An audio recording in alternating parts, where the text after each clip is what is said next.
Welcome back guys, welcome to another morning. और आज मेरा दिन है कि मैं टोक्यो छोड़ के 2 दिनों के लिए क्योटो जा रहा हूँ। अब क्योटो में मेरे 2 प्लान्स हैं। पहली बात तो यह है कि मैं थोड़ा सा बैकग्राउंड देता हूँ आपको कि मैंने क्योटो क्यों डिसाइड किया। पहली चीज़ तो ये थी कि ओसाका में होटल्स जो हैं बहुत ज़्यादा एक्सपेंसिव हैं। बहुत ज़्यादा एक्सपेंसिव मतलब बहुत ज़्यादा। एक एवरेज होटल भी आपको काफ़ी ज़्यादा महंगा पड़ सकता है, ख़ासकर नवंबर और दिसंबर में तो पड़ता ही है।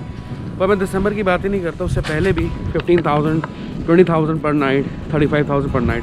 आई मीन एज लॉन्ग एज अगर फैमिली जा रही है तो वो 15-20 हज़ार 25 हज़ार से फ़र्क नहीं पड़ता। But for a solo traveller like me, मुझे इतना महंगा होटल बुक करना नहीं था। तो क्योटो में मुझे एक्चुअली किसी गेस्ट हाउस में जगह मिल गई है बहुत ही कम प्राइस के अंदर। मतलब कि मैक्सिमम 2 दिन का 6,500 7,000 के आसपास बन रहा है, विच इज़ फाइन। और इतना हम एक्सपेक्ट भी कर सकते हैं अगर हम जापान में हैं। और होस्ट होंगे जो कि उनसे मेरी बात हो चुकी है कि मैं आज अराइव कर रहा हूँ वहाँ पे क्योटो। तो एवरीथिंग इज़ प्री प्लान्ड। और अब और जो मैं आपके साथ बात करना चाहता हूँ कि मैं जा रहा हूँ बुलेट ट्रेन लेके आज, जिसकी टिकट मैंने कल शाम को बुक कर दी थी, आने की भी और जाने की भी, क्योंकि मुझे क्योटो से ओसाका जाना है। ओसाका में मेरा स्टे नहीं है। क्योटो में मैंने सिर्फ होटल बुक कर लिए हैं। ओसाका में पूरा दिन स्पेंड करके वापस क्योटो, देन थोड़ा सा क्योटो एक्सप्लोर करके then I am coming back to Tokyo, और 2 दिन टोक्यो में आगे। तो बुलेट ट्रेन जो है मैंने बुक की है जाने के लिए, आने के लिए, टोक्यो टू क्योटो और क्योटो टू टोक्यो। तो बस वहीं चलते हैं थोड़ी देर में। मेट्रो स्टेशन मेरे पास है, यहाँ से लगभग कुछ 30-40 मिनट का रास्ता है। And I should be on the JR line, जो कि बुलेट ट्रेन की लाइन है, और वो आपको लेके जाती है इंटरस्टेट ट्रैवल के लिए। तो फाइनली गाइस मैं पहुँच गया हूँ मेट्रो लाइन, टोक्यो मेट्रो। यहाँ से मुझे लेनी है टोक्यो स्टेशन की ट्रेन। तो मैंने उसकी टिकट ले ली है, 200 येन मेरे लगे हैं इसके लिए, और लगभग कुछ मतलब कि 30 मिनट लग सकते हैं वहाँ पहुँचते।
ट्रेन बोर्ड करने लगा हूँ क्योटो के लिए।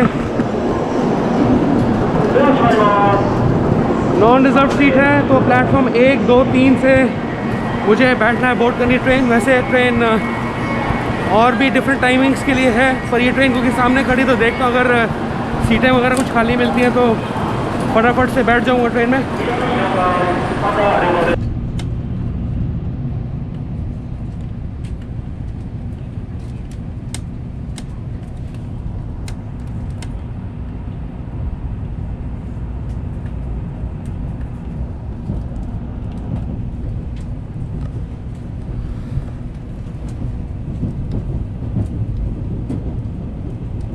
Welcome back guys. तो मैंने शिनकेनसेन ट्रेन है उसे बोर्ड कर लिया है, बुलेट ट्रेन, जो कि मुझे अब क्योटो लेके जाएगी।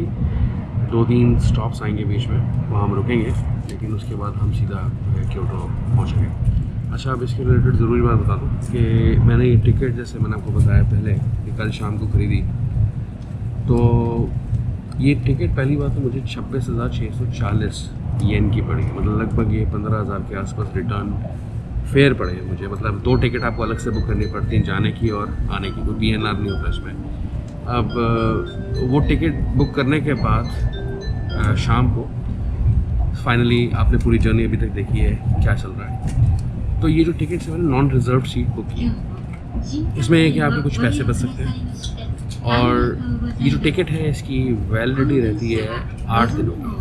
ओके, अब नॉन रिजर्व सीट्स हैं, तो इसमें क्या है कि अभी जैसे मैं आपको बता रहा था चलते चलते कि अलग से बोगीज़ बनी हुई हैं जहाँ पे नॉन रिजर्व सीट्स आपको मिल जाती है, पर वो उसके ऊपर होता है, आपको डिपेंड करता है कि आपको विंडो सीट मिलती है नहीं मिलती है।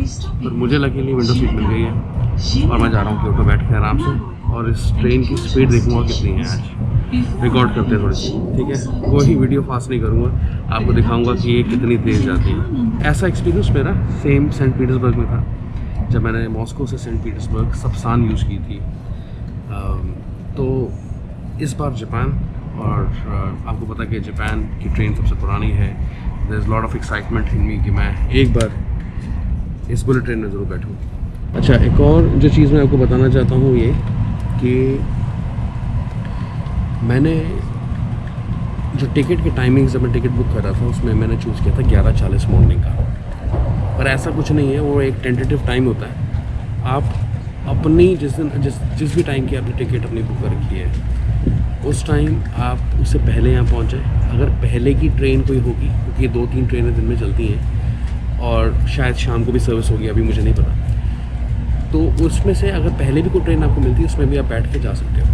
ठीक है, तो ये टिकट क्योंकि वैलिडिटी 8 डेज़ की है तो आप इसको थोड़ा फ्रीली यूज़ कर सकते हो। मतलब 11:40 से बैठने की ज़रूरत नहीं है, पहले भी बैठ सकते हो। जैसे कि मैं बैठा हूँ, मैंने 11 बजे जो है ठीक 11:03 बजे मेरी घड़ी के हिसाब से इस वक्त, तो 11 बजे की ट्रेन बुक कर ली, हालांकि 11:40 को मैंने निकलना था।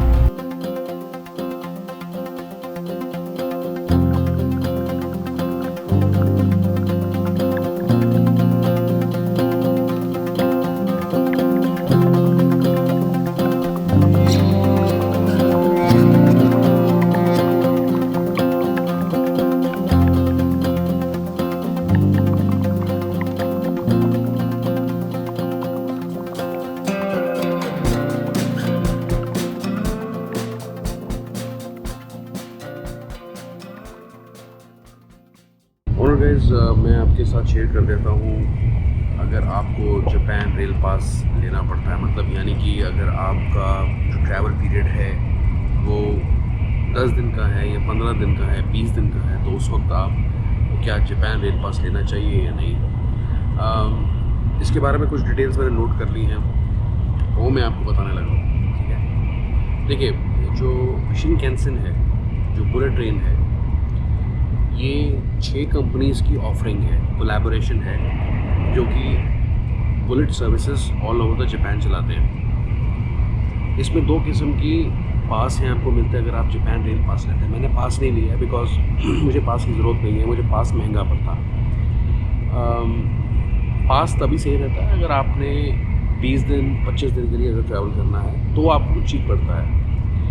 तो भी चीप पड़ता ही नहीं पड़ता, इसके बारे में भी हम वर्डिक्ट देंगे इस वीडियो के लास्ट में। तो 2 किस्म के पास हैं, एक तो है ग्रीन पास और दूसरा है इनका स्टैंडर्ड पास, स्टैंडर्ड कार्ड कह लीजिए या पास कह लीजिए।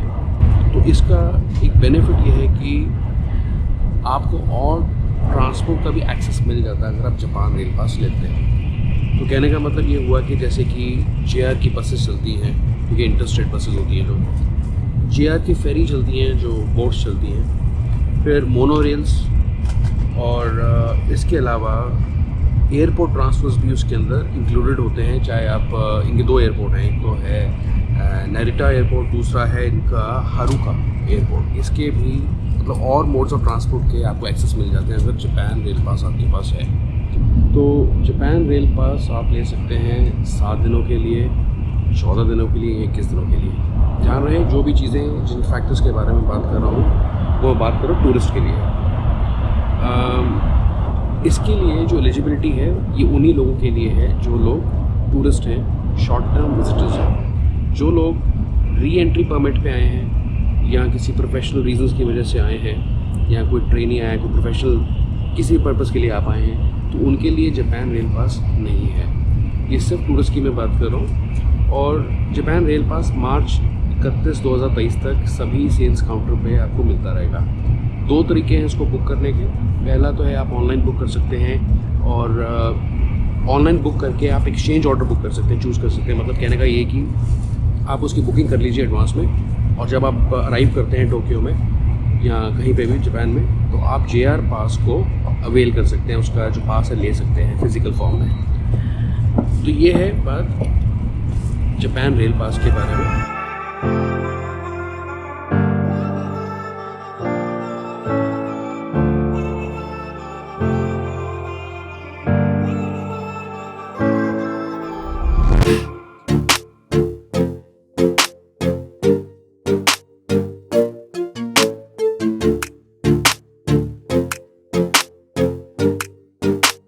अब जो इनकी प्राइसेस हैं एक्सचेंज ऑर्डर के, ये मैं आपके रेफरेंस के लिए डिस्क्रिप्शन में इस वीडियो के देने जा रहा हूँ। अब बात करते हैं कि JR पास के अलावा क्या कोई चीपर ऑप्शंस हैं हमारे पास, तो वो क्या हैं। तो कुछ रूट्स पे ट्रेन चलती हैं, उनके प्राइसेस मैं कोशिश करूँगा निकाल के आपके लिए छोड़ दूँ, आप कंपेयर कर सकते हैं। लेकिन जो रूट्स हैं उनके नाम आपके सामने मैं प्रेजेंट करने लगा हूँ। पहला तो है कांसाई हिरोशिमा JR लाइन। ये आपको सस्ती पड़ सकती है, और ये पास अगर आप लेते हैं तो इनफैक्ट JR पास की जैसे हमने बात की, ऐसे ही इस रूट के पास की भी अगर मैं बात करूं तो आप इंटरस्टेट ट्रैवल के लिए या पब्लिक ट्रांसपोर्ट को यूज़ करने के लिए with in the cities use कर सकते हैं इस पास को। ये सस्ता पड़ता है कंपैरेटिवली टू JR पास। फिर इसके अलावा जो दूसरा रूट है, कुछ लोग माउंट फीजी टूर करने के लिए जाना चाहते हैं, उसके लिए स्पेशल बुलेट ट्रेन चलती है। जो रास्ता है टोक्यो से खासकर आई थिंक वो 100-150 किलोमीटर के बीच में है, पर 100 किलोमीटर है। और वो ट्रेन आपको लगभग 20-25 मिनट या आधे घंटे में मैक्सिमम पहुंचा देगी। उसकी जो प्राइस है, ठीक है, instead you take JR pass for all the interstate travel, you can get Mount Fuji pass as well separately, जो कि आपको सिर्फ $25 का पड़ता है। लेकिन आप शिनकानसेन को यूज़ करें, बुलेट ट्रेन को यूज़ करें, रेगुलर ट्रेन्स भी आप यूज़ कर सकते हैं जो कि आपको बहुत सस्ती पड़ती हैं। और ख़ासकर इन छोटे रूट्स पे जैसे कि टोक्यो से क्योटो हो गया, ओसाका हो गया या नारा हो गया। अगर मैं यूजुअली जो मैंने नोट करके रखा है यहाँ पे, क्योटो टू ओसाका अगर आप जाते हैं तो आपको जो फेयर्स हैं एक रेगुलर ट्रेन के, वो पड़ते हैं कुछ 410 येन, और इसे आप आधा करके देख सकते हैं INR के अंदर या डॉलर्स के अंदर। ये पड़ेगा आपको $3.60 के आसपास।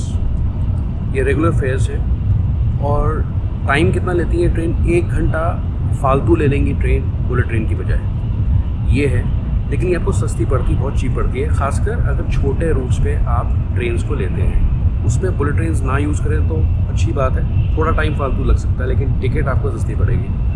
बसेस भी यूज़ कर सकते हैं, लोग बस यूज़ करते हैं, ओवरनाइट जर्नी होती है बसेस की, जो कि एक और सस्ता ऑप्शन है आपके पास। कुछ 1-2 लिंक्स हैं जहाँ से आप इंटरस्टेट ट्रैवल की बसेस बुक कर सकते हैं। आप उसे नोट कर लेना, मैं आपके रेफरेंस के लिए डिस्क्रिप्शन में देने जा रहा हूँ। जैसे एक पहला है, मैं आपको बता देता हूँ, osokubus.com, जापान बस पास, वेलर एक्सप्रेस। ये 3 मेजर सर्विसेज हैं बसेस की, तो थ्रू आउट जापान जो है बसेस चलाती हैं।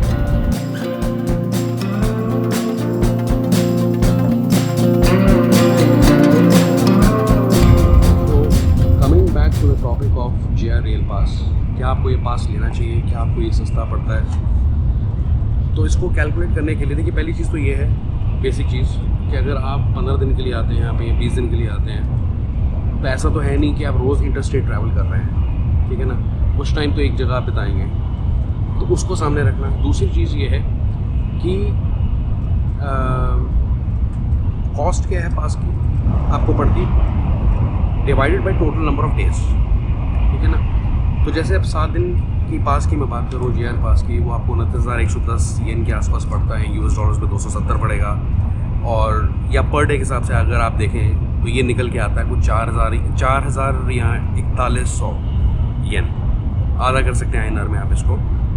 तो उस चीज़ को सामने रख रहे हैं, एग्जाम्पल के तौर पे आपके सामने रख रहा हूँ कि कॉस्ट क्या है पास की divided by number of days you staying in Japan. तो आप डिसाइड करना कि आपके लिए सही है या नहीं है। ओके, चलिए इस वीडियो को मैं थोड़ी देर यहीं पॉज करता हूँ। मेरे सफ़र में कुछ लगभग 1.5 घंटे के आसपास है क्योटो पहुँचने में, तो वहाँ जाके देखते हैं मौजूदा हालात क्या है। Welcome back guys. तो मैं पहुँच गया हूँ क्योटो स्टेशन। 450 किलोमीटर की जो दूरी है हमने सिर्फ 2.5 घंटे के अंदर कंप्लीट की है। मुझे लग ही नहीं रहा कि मैं कहीं टोक्यो से बाहर भी हूँ। लेट्स सी कैसा रहता है एक्सपीरियंस आगे।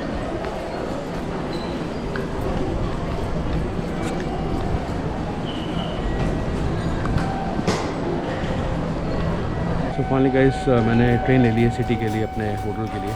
ऑलराइट गाइस, तो मैं पहुँच गया हूँ फाइनली क्योटो, अपने होटल रूम जा रहा हूँ, जो कि यहाँ से लगभग कुछ 5 मिनट की दूरी पे है। ये वीडियो मैं बनाना चाहता था JR लाइन्स पे पास पे, और मैंने आपको अपनी जर्नी दिखा दी अब तक की टोक्यो से लेके क्योटो तक। ये वीडियो आपको कैसी लगी ज़रूर बताएं।